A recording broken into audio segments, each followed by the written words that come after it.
What new wisdom have you acquired in the past few months that you want to share with us? Well, I've got one, I think. I've thought up a bunch of new things, but this one I'm really happy with. I figured out why, some of you know that there's a mythological trope that I discuss fairly frequently about rescuing your father from the belly of the dragon or the belly of the beast. It's a motif that you see. Well, you see it in The Lion King. You see it when Simba is being initiated by the baboon. I don't remember, Nafiki, I think his name is. After Nala humiliates him because he's still a pathetic adolescent, he follows the baboon, I think it's a mandrill actually, down underground essentially through a long tunnel. There's a lot of kind of scary music in the background, and he ends up contemplating himself in a dark pool, and then his father appears in the sky. And so that's one example of the reconstruction of the mythology of encountering your father in the abyss. You look into the abyss and you see your father.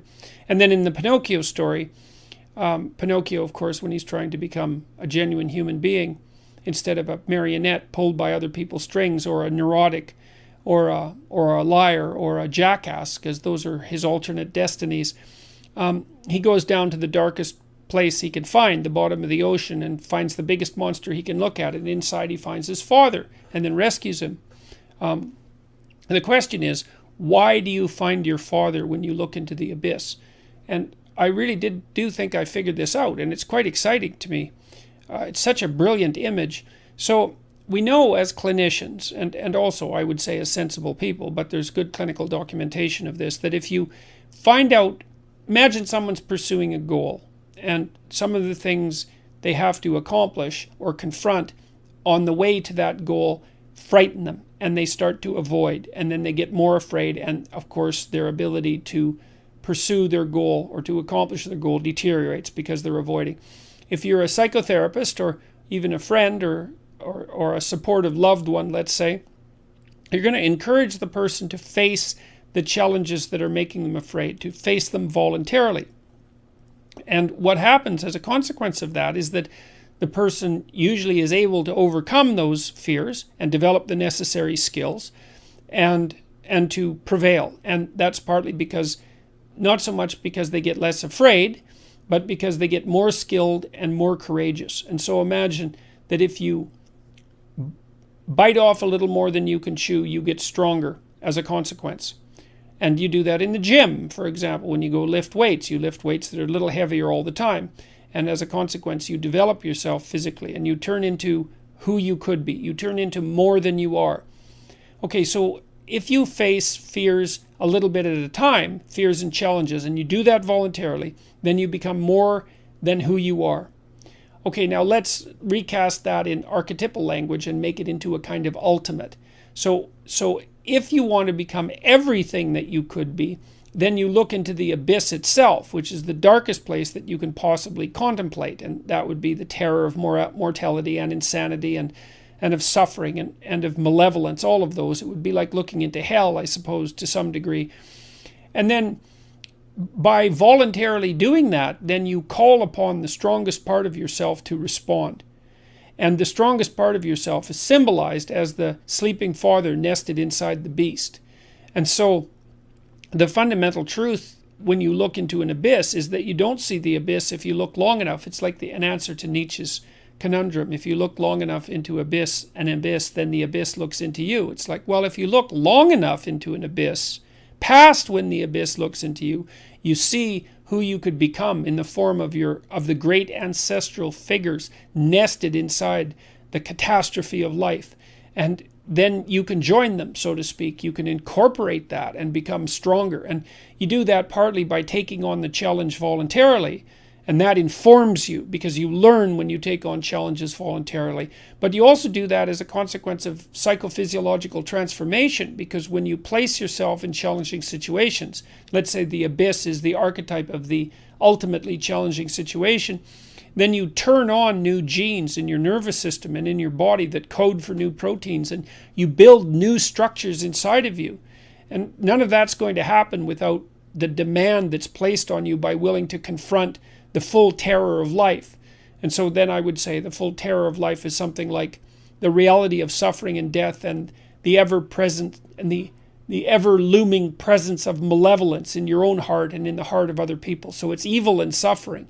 And to confront that is really, well, you risk blindness by confronting that. That's also a very old story. You risk damaging your vision.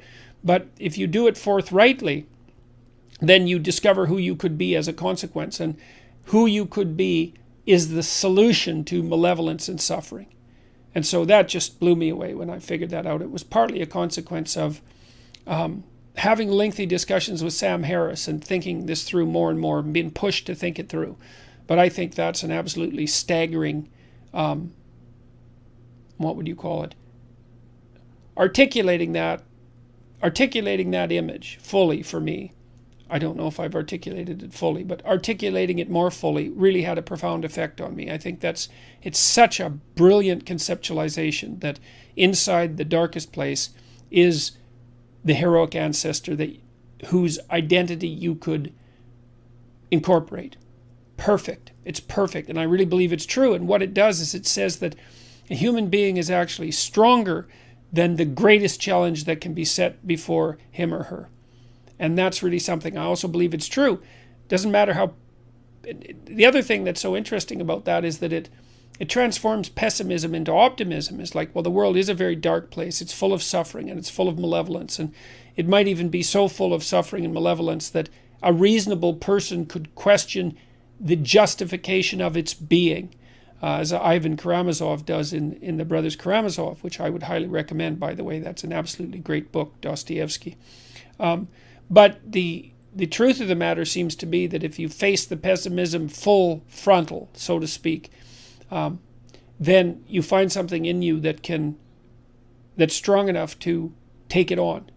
And that really says something about, what would you say, the relationship between human beings and divinity, I would say, because it takes something transcendent, of transcendent power, to be able to rise above the genuine suffering and malevolence of life. And I do think that we have that within us if we don't shy away from the challenge. So, there's in the story of King Arthur and the Holy Grail. So the Holy Grail is one of two things. It's a cup that either held the wine that Christ drank at the Last Supper or that was used to catch his blood when he was speared on the cross. Either one.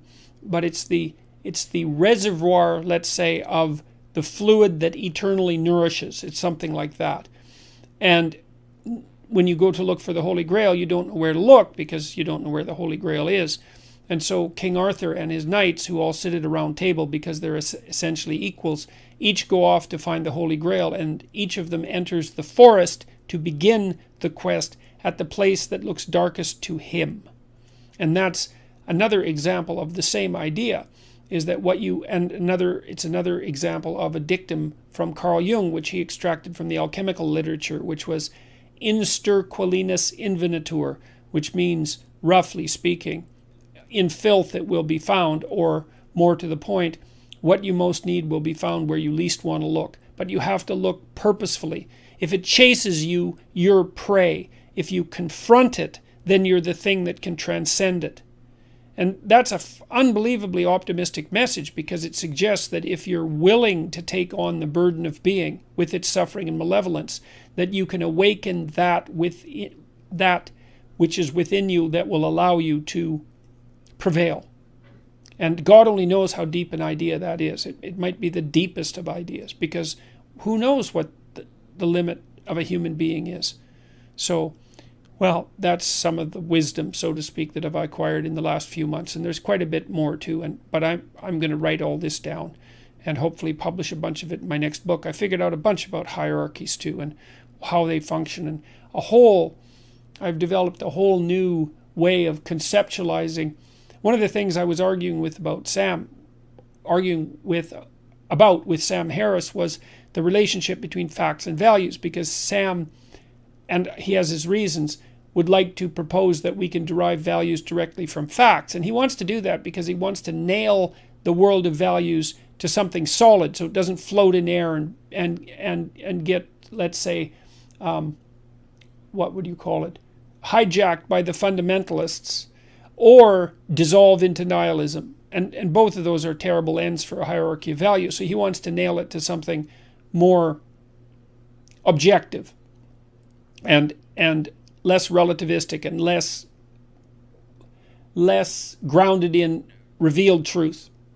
That removes it from the domain of fundamentalism. And so I can understand his point and why he wants to do that. But the problem is that it isn't easy to derive values from facts, because there's an infinite number of facts and by necessity a very finite number of values. In fact, most of the time when you're doing something, you're reducing the whole world to one value, and that value is encapsulated in whatever goal you happen to be pursuing at the moment, or whatever you're paying attention to, which is also a form of goal-directed pursuit.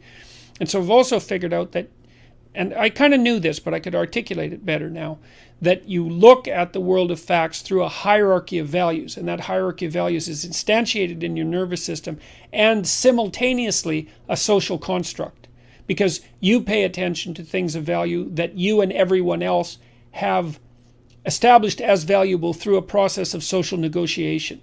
And you need to pay attention to what you think that's valuable that everyone else thinks is valuable, because otherwise you wouldn't have any basis for shared attention, and you wouldn't have any basis for trade with other people.